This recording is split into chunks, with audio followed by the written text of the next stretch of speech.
नमस्कार दोस्तों, मेरा नाम केशव मेहता है। हिमाचल प्रदेश का रहने वाला हूँ।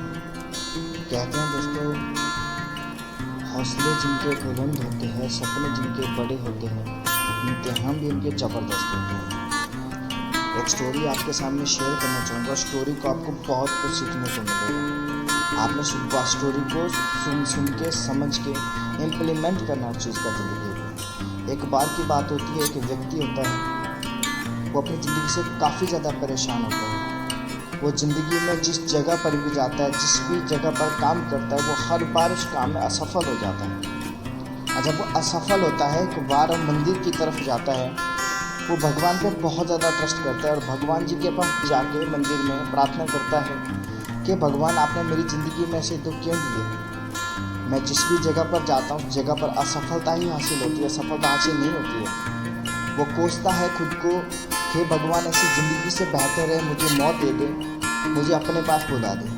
उतने में क्या होता है, भगवान जी उसके पास आते हैं, उसकी पीठ पर हाथ थपथपाते हैं और वो भगवान जी से इतना अचंभित हो जाता है। भगवान जी उसको बोलते हैं कि आप डरिए मत, मैं हूँ, आप बताइए आपकी प्रॉब्लम्स क्या है। तो वो भगवान जी के पास खुल के बोलता है कि भगवान, मैं जिस भी जगह पर जो भी कार्य करता हूँ, उस कार्य में हमेशा असफल होता हूँ। आप मुझे बताइए मेरी ज़िंदगी की कीमत क्या है, मैं किस जगह पर लाइफ करता हूँ, मैं किसके लिए बना हूँ। तो भगवान जी उसको कुछ नहीं बोलते हैं, बस एक चीज़ उसे देते हैं, लाल चमकदार पत्थर उसके हाथ में देते हैं। भगवान जी उसे बोलते हैं कि आप इस पत्थर को लीजिए, इस पत्थर को जाके आप बाज़ार में इस पत्थर की कीमत पूछिए। उसके पास कोई ऑप्शन नहीं होता, वो भगवान पे काफ़ी ज़्यादा भरोसा करता है और वो निकलता है कि ठीक है, मैं पता करके आता हूँ।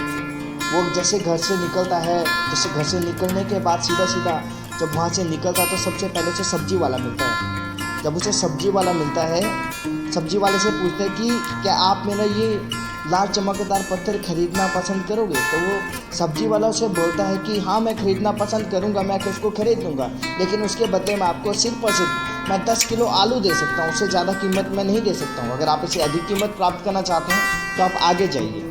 वो यहाँ पर पूछता है, वो वहाँ से निकलता है, कोई बात नहीं। आगे उसे फिर से एक मिलता है, वहाँ पर उसे एक दुकानदार मिलता है और उस दुकानदार से वो पूछता है कि क्या आप मेरे लाल चमकदार पत्थर खरीदना पसंद करोगे। तो उसको वो दुकानदार बोलता है, ठीक है, मैं आपका ये पत्थर खरीद लूँगा, लेकिन मैं आपको से इसके बदले 50 किलो चावल दे सकता हूँ, इससे ज़्यादा कीमत मैं आपको नहीं दे सकता हूँ। अगर आप इसे ज़्यादा कीमत लेना चाहते हैं तो आप आगे बढ़िए और जगह पता कीजिए। तो वहाँ से वो फिर से आगे बढ़ता है। आगे जाते जाते वो एक बाज़ार में पहुंच जाता है। वहाँ बाज़ार में उसे एक सोनार की दुकान मिलती है। जब उसे सोनार की दुकान मिलती है, वो सोनार की दुकान में जाता है, वहाँ पर पता करता है। जब वो पत्थर दिखाता है वहाँ पर, तो सोनार एकदम खुश हो जाता है। वो वहाँ पर उसे पूछता है कि क्या आप मेरा ये लाल चमकदार पत्थर खरीदना पसंद करोगे। तो सोनार एकदम खुश हो जाता है। वो बोलता है, ठीक है, मैं इसको खरीद लूँगा, मैं तुम्हें इसके बदले 1 लाख रुपये दूँगा। तो वो सोचता है कि 1 लाख रुपए, वहाँ पर तो मुझे 10 किलो आलू, 50 किलो वो मिले थे। वो चुप रह जाता है। फिर वो सोनार एकदम अचंभित हो जाता है, यार ये क्या बोल रहा है। वो बोलता है कि चलो छोड़ो, मैं आपको इसका 1.5 लाख रुपए दूंगा। अगर आप 1.5 लाख में से देना पसंद करोगे तो मैं इसको खरीद लूँगा। तो वहाँ पर वो चुप रहता है। वो बोलता है कि मुझे इस पत्थर को बेचने से मना किया, सिर्फ कीमत पता करनी है। वो गुस्सा हो जाता है सोनार, उसको बोलता है, आप जाइए, हमारा टाइम वेस्ट ना कीजिए, आप आगे बढ़िए। वो वहाँ से भी निकल जाता है। वहाँ से आगे निकलते वो एक हीरे की दुकान में पहुँच जाता है। जैसे वो हीरे की दुकान में पहुँचता है, वहाँ पर वो उस लाल चमकदार पत्थर की कीमत जब पता करता है, तो वहाँ पर वो जब कीमत पता करने की कोशिश करता है, उसे वो हीरे की जो शॉप होती है, उसका जो मालिक होता है, उसको जो ओनर होता है, वो उसे एक बात बोलता है कि आपने ये पत्थर कहाँ से लाया। ये पत्थर जो ये अनमोल है, इसको इस दुनिया का कोई भी व्यक्ति नहीं खरीद सकता। अगर मैं पूरी प्रॉपर्टी, इस दुनिया का पूरा प्रॉपर्टी भी कोई इंसान लगा दे, तब इस पत्थर की कीमत कोई अदा नहीं कर सकता है, ये अनमोल है। जब वो ये बात सुनता है, वो वहाँ से निकलता है और जाके फिर से भगवान जी के पास पहुंचता है। तो वहाँ पर बोलता है वो कि अपने आंसर सुनाइए, आपको क्या क्या आंसर मिले। तो वहाँ पर वो जब सुनाता है कि एक व्यक्ति बोला मैं तुम्हें 10 किलो आलू दूंगा, एक व्यक्ति बोला मैं तुम्हें 50 किलो चावल दूंगा, एक व्यक्ति बोला मैं तुम्हें 1.5 लाख रुपए दूंगा, एक व्यक्ति बोला कि ये जो हीरा है, ये जो आपने पत्थर लाया है, ये अनमोल है, इसकी इस दुनिया का कोई भी व्यक्ति इसकी कीमत नहीं दे सकता है।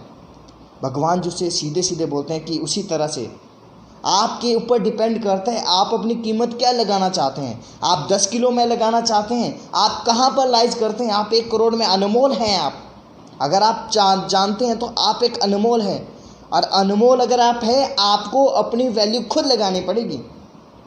लोग आपकी वैल्यू नहीं लगा सकते हैं। अगर आप किसी जगह पर, मेरा बोलने का, अगर आप किसी जगह पर असफल हो रहे हैं, आप घबराइए मत। जिस दिन आपको अच्छा मौका मिलेगा खुद को साबित करने का, डेफिनेटली आप वो कर सकते हैं जो आप करना चाहते हैं अपने कैरियर में। तो दोस्तों, हताश निराश नहीं होना ज़िंदगी से। परिस्थितियाँ अच्छी भी रहती है, परिस्थितियाँ खराब भी रहती है। दिन है तो रात भी होगा, रात है तो दिन भी रहेगा। सिर्फ आपको उस दिन का वेट करना है जिस दिन आपके पास एक मौका आएगा, एक अपॉर्चुनिटी आएगी। उस अपॉर्चुनिटी को आपको समझना पड़ेगा, उसके ऊपर काम करना पड़ेगा। डेफिनेटली आप जिस चीज़ को हासिल करना चाहते हैं आप उस चीज़ को हासिल कर सकते हैं, लेकिन आपके अंदर एक कठोर क्षमता होनी चाहिए हर चीज़ को फेस करने की।